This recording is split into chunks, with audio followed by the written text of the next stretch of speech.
Hello friends, मैं हूं आपके सामने गौरव मिगलानी।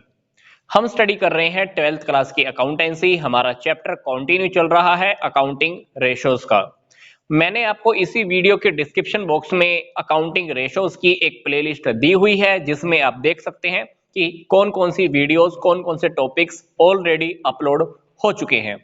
तो अब हम अपने टॉपिक की ओर चलते हैं कि हमको इन 3 क्वेश्चंस के अंदर क्या फाइंड आउट करना है। हमको इन तीनों क्वेश्चंस के अंदर एक ही बात फाइंड आउट करनी है, that is current ratio. Current ratio हमको फाइंड आउट करना होगा।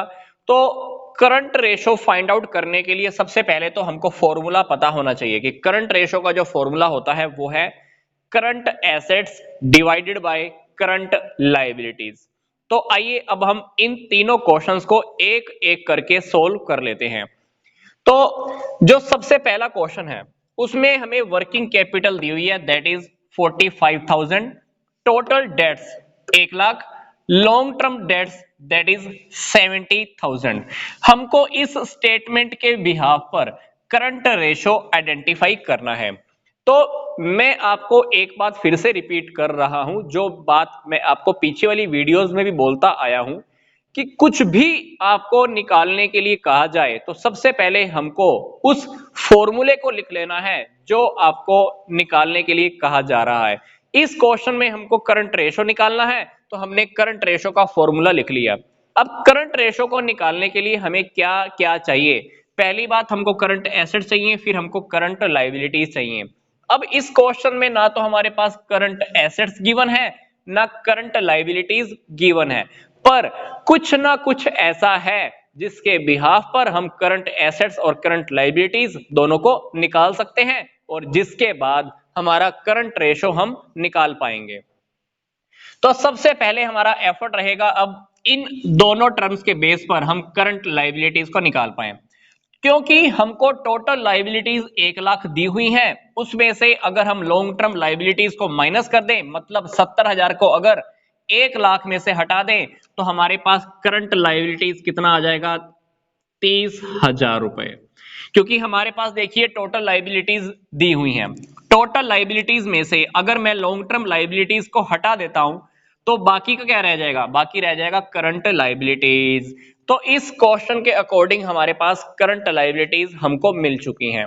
अब हमको क्या निकालना है? Current assets. पर ध्यान से देखिए, क्वेश्चन में हमको वर्किंग कैपिटल दी हुई है। अब वर्किंग कैपिटल का क्या फॉर्मूला होता है? करंट एसेट्स में से अगर हम करंट लायबिलिटीज को माइनस कर देते हैं तो हमको क्या मिलती है? वर्किंग कैपिटल मिलती है। पर इस क्वेश्चन की स्टेटमेंट के अकॉर्डिंग वर्किंग कैपिटल हमारे पास ऑलरेडी गिवन है, दैट इज 45,000। करंट एसेट्स हमको पता नहीं है, पर करंट लायबिलिटीज हम आइडेंटिफाई कर चुके हैं, दैट इज 30,000। अगर मैं करंट लायबिलिटीज को इधर उठा के लेके जाता हूं तो ये इधर आकर क्या आ जाएगा? 30,000 प्लस हो जाएगा और इधर से ये बाकी क्या बच जाएगा? करंट एसेट्स का टॉपिक बच जाएगा। तो मतलब करंट एसेट्स क्या हो गया? 75,000 हो गया। मैं आपको यहां तक का क्वेश्चन एक बार फिर से रिपीट कर रहा हूं। हमारे पास ना तो करंट एसेट्स थी, ना करंट लायबिलिटीज थी। करंट लायबिलिटीज मैंने इन दोनों के गैप में से आइडेंटिफाई कर लिया। फिर बात आ रही थी कि करंट एसेट्स कैसे निकालें। हमको पता है कि वर्किंग कैपिटल का फॉर्मूला क्या होता है, करंट एसेट्स में से करंट लायबिलिटीज को माइनस कर दो। अब जो जो आइटम हमारे पास थी हमने वो पुट कर दी और हमारे पास आंसर बाकी क्या रह गया? करंट एसेट्स का रह गया।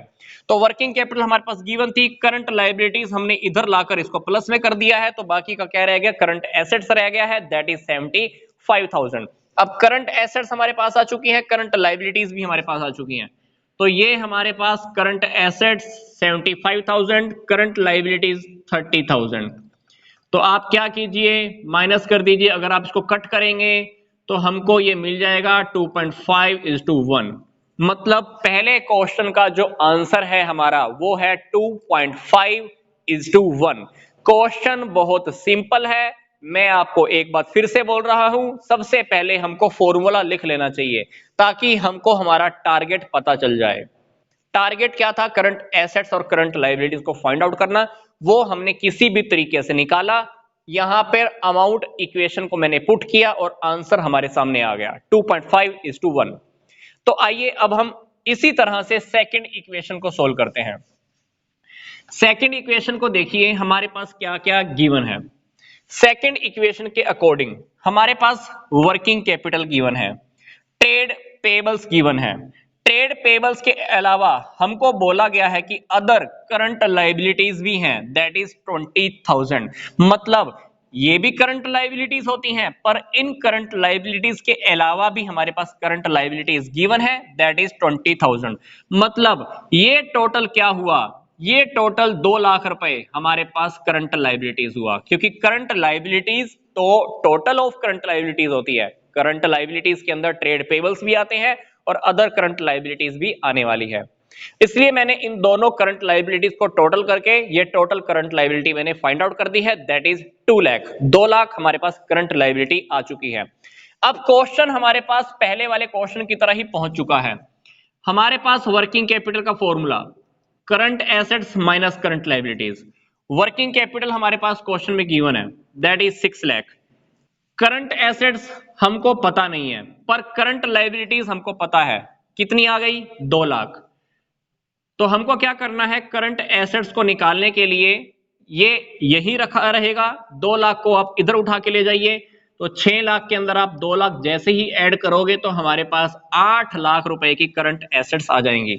अब हमारे पास करंट एसेट्स भी आ चुकी हैं, करंट लायबिलिटीज भी आ चुकी हैं। आप यहां पर फिट कर दीजिए, 8 लाख 2 लाख, तो 4:1 हमारे पास आंसर क्या रहेगा, 4:1।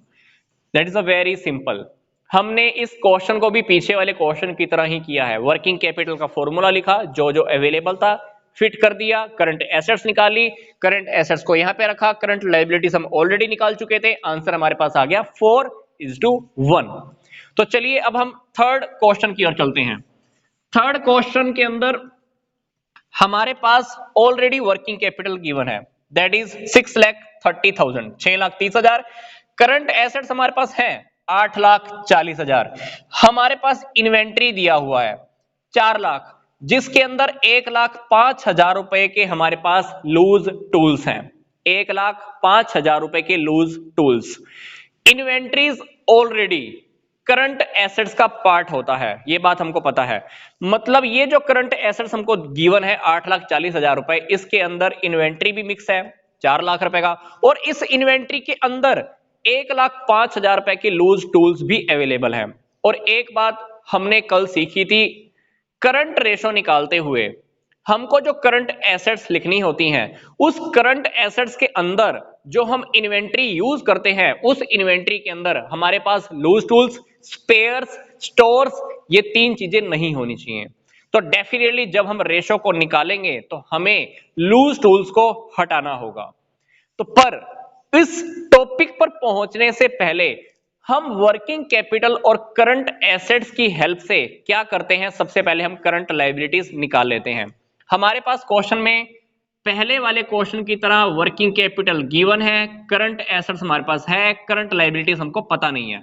तो वर्किंग कैपिटल हमारे पास कितनी है, 6,30,000। करंट एसेट्स हमारे पास गिवन है 8,40,000। करंट लायबिलिटीज इस क्वेश्चन में गिवन नहीं है। पीछे वाले क्वेश्चंस के अंदर हमको करंट एसेट्स निकालनी पड़ रही थी, इस क्वेश्चन में हमको करंट लायबिलिटीज निकालनी पड़ रही हैं। तो अपने को क्या करना है, करंट लायबिलिटीज को इधर उठा के जाएंगे तो ये प्लस में आ जाएगा, 6,30,000 8,40,000 रुपए में से माइनस हो जाएगा। जब आप 8,40,000 रुपए में से ये 6,30,000 माइनस करोगे तो हमारे पास करंट लायबिलिटीज आ जाएंगी। तो करंट लायबिलिटीज निकालने के लिए हमने क्या करना है, 8,40,000 रुपए में से 6,30,000 को हमने माइनस कर देना है। तो डेफिनेटली हमारे पास करंट लायबिलिटीज आ जाएंगी, ये है 2,10,000 रुपए।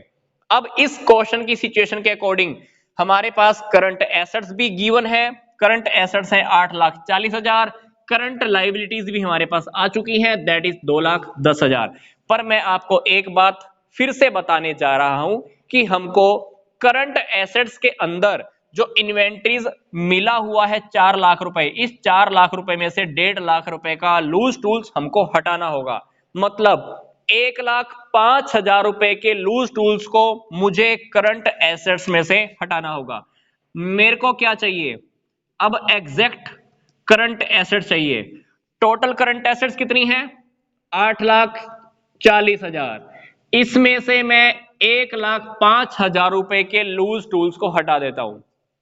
मैं आपको फिर से बता रहा हूं, करंट एसेट्स का पार्ट होता है इन्वेंट्री। इन्वेंट्री का पार्ट लूज टूल्स इन्होंने मिक्स किया हुआ है, तो हम करंट एसेट्स में से अल्टीमेटली लूज टूल्स को हटा देते हैं। तो हम 8,40,000 रुपए में से 1,05,000 रुपए का जो लूज टूल्स है उसको हटा रहे हैं। बाकी हमारे पास 7,35,000 रुपए की करंट एसेट्स रह जाएंगी। अगर आपको ये टॉपिक अभी भी समझ नहीं आ रहा है तो आप पीछे वाली वीडियोस को जरूर देखिए, ताकि आपको ये बात बिल्कुल क्लियर हो जाएगी कि हमें करंट रेशो निकालते हुए करंट एसेट्स के अंदर लूज टूल्स, स्पेयर्स, स्टोर्स को इंक्लूड नहीं करना होता। इसलिए ये जो लूज टूल्स थे ऑलरेडी इसमें इंक्लूड थे, इसलिए मैंने इसको यहां से हटा दिया है। अब मेरे पास एग्जैक्ट वो करंट एसेट्स आ गई हैं जो मुझे फॉर्मूला में चाहिए। तो मेरे पास करंट एसेट्स जो मुझे चाहिए थी मैं यहां पे लिख लेता हूं, दैट इज 7,35,000, और करंट लायबिलिटीज मेरे पास हैं 2,10,000 रुपए। आप इस इक्वेशन को जब सोल्व करोगे तो हमारे पास आंसर क्या आने वाला है, 3.5:1।